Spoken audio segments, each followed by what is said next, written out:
ये चिट्ठी महात्मा मोहनदास करमचंद गांधी को पहुंचे। महात्मा जी, मैं न सांसद सदस्य हूँ, न विधायक, न मंत्री, न नेता। इनमें से कोई कलंक मेरे ऊपर नहीं है। मुझ में कोई ऐसा राजनीतिक ऐब भी नहीं है कि आपकी जय बोलूं। मुझे कोई पद भी नहीं चाहिए कि राजघाट जाऊं। मैंने आपकी समाधि पर शपथ भी नहीं ली। आपका भी अब भरोसा नहीं रहा। पिछले मार्च में आपकी समाधि पर मोरारजी भाई ने भी शपथ ली थी और जगजीवन बाबू ने भी, मगर बाबूजी रह गए और मोरारजी भाई प्रधानमंत्री हो गए। आखिर गुजराती ने गुजराती का साथ दिया। जिन्होंने आपकी समाधि पर शपथ ली थी उनका 10 महीने में ही जिंदाबाद से मुर्दाबाद हो गया। वो जनता से बचने के लिए बाथरूम में बिस्तर डलवाने लगे हैं। मुझे अपनी दुर्गति नहीं करानी। मैं कभी आपकी समाधि पर शपथ नहीं लूंगा। उसमें भी आप टांग खींच सकते हैं। आपके नाम पर सड़कें हैं, महात्मा गांधी मार्ग, गांधी पथ, इन पर हमारे नेता चलते हैं। कौन कह सकता है कि इन्होंने आपका मार्ग छोड़ दिया? वो तो रोज महात्मा गांधी रोड पर चलते हैं। इधर आपको और तरह से अमर बनाने की कोशिश भी हो रही है। पिछली दिवाली पर दिल्ली के जनसंघी शासन ने सस्ती मोमबत्ती सप्लाई कराई थी। मोमबत्ती के पैकेट पर आपका फोटो था। फोटो में आप आरएसएस के ध्वज को प्रणाम कर रहे हैं। पीछे डॉक्टर हेडगेवार खड़े हैं। एक ही कमी रह गई, आगे पूरी हो जाएगी। अगली बार आपको हाफ पैंट पहना दिया जाएगा और भगवा टोपी पहना दी जाएगी। आप मजे में आरएसएस के स्वयं सेवक के रूप में अमर हो सकते हैं। आगे वही अमर होगा जिसे जनसंघ करेगा। कांग्रेसियों से आप उम्मीद मत कीजिए। ये नस्ल खत्म हो रही है। आगे गढ़ाए जाने वाले काल पात्र में एक नमूना कांग्रेस का भी रखा जाएगा, जिससे आगे आने वाले ये जान सके कि पृथ्वी पर एक ऐसा प्राणी भी था। गैंडा तो अपना अस्तित्व कायम रखे है, पर कांग्रेसी नहीं रख सका। मोरारजी भाई भी आपके लिए कुछ नहीं कर सकेंगे। वो सत्यवादी हैं, इसीलिए वो अब ये नहीं कहते कि आपको मारने वाला घोड़से आरएसएस का था।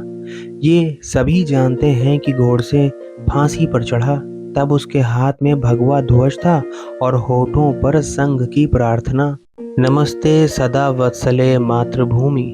पर यही बात बताने वाला गांधीवादी गाइड दामोदरन नौकरी से निकाल दिया गया है। उसे आपके मोरारजी भाई ने नहीं बचाया।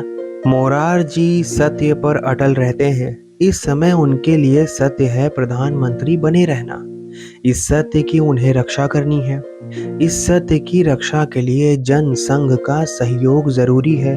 इसलिए वो ये झूठ नहीं कहेंगे कि घोड़से आरएसएस का था। वो सत्यवादी हैं।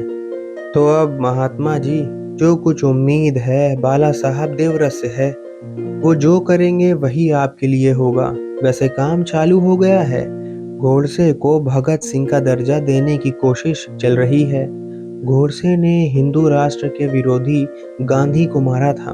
गोडसे जब भगत सिंह की तरह राष्ट्रीय हीरो हो जाएगा, तब 30 जनवरी का क्या होगा?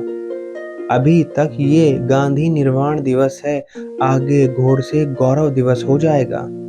इस दिन कोई राजघाट नहीं जाएगा, फिर भी आपको याद जरूर किया जाएगा। जब 30 जनवरी को घोड़से की जय जयकार होगी, तब ये तो बताना ही पड़ेगा कि उसने कौन सा महान कर्म किया था।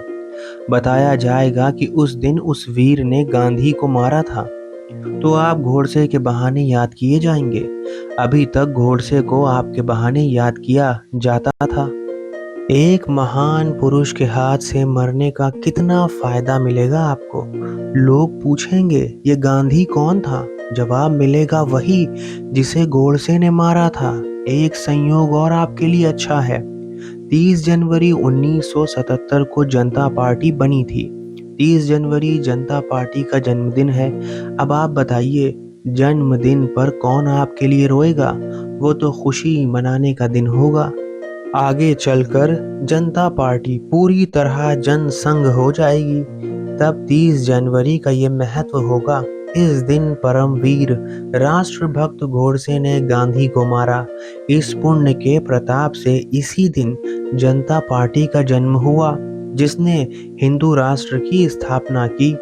आप चिंता ना करें महात्मा जी, हमारे मोरारजी भाई को ना कभी चिंता होती है, ना वो कभी तनाव अनुभव करते हैं। चिंता क्यों हो उन्हें? किसकी चिंता हो? देश की? नहीं, उन्होंने तो ऐलान कर दिया है, राम की चिड़िया राम के खेत, खाओ री चिड़िया भर भर पेट। तो चिड़िया खेत खा रही है और मोरारजी को कोई चिंता, कोई तनाव नहीं है। बाकी सब ठीक चल रहा है। आप जो लाठी छोड़ गए थे उसे चरण सिंह ने हथिया ली है।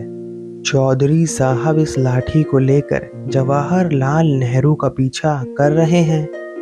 जहां नेहरू को पा जाते हैं, एक दो हाथ दे देते हैं। जो भी नेहरू की नीतियों पर वकालत करता है उसे चौधरी आपकी लाठी से मार देते हैं।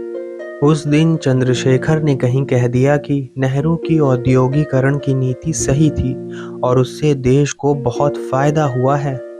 चरण सिंह ने सुना तो नौकर से कहा, अरे लाना गांधी जी की लाठी। लाठी लेकर चौधरी चंद्रशेखर को मारने निकल पड़े। बेचारे बचने के लिए थाने गए तो थानेदार ने कह दिया, पुलिस चौधरी साहब की है, वो आपको मार रहे हैं तो हम भी नहीं बचा सकते। आप हरिजन वगैरह की चिंता मत कीजिए। हर साल कोटा तय रहता है कि इस साल गांधी जयंती तक इतने हरिजन मरेंगे। इस साल कोटा थोड़ा बढ़ा दिया गया था क्योंकि जनता पार्टी के नेताओं ने राजघाट पर शपथ ली थी। उनकी सरकार बन गई, उन्हें शपथ की लाज रखनी थी, इसलिए हरिजनों को मारने का कोटा थोड़ा बढ़ा दिया गया।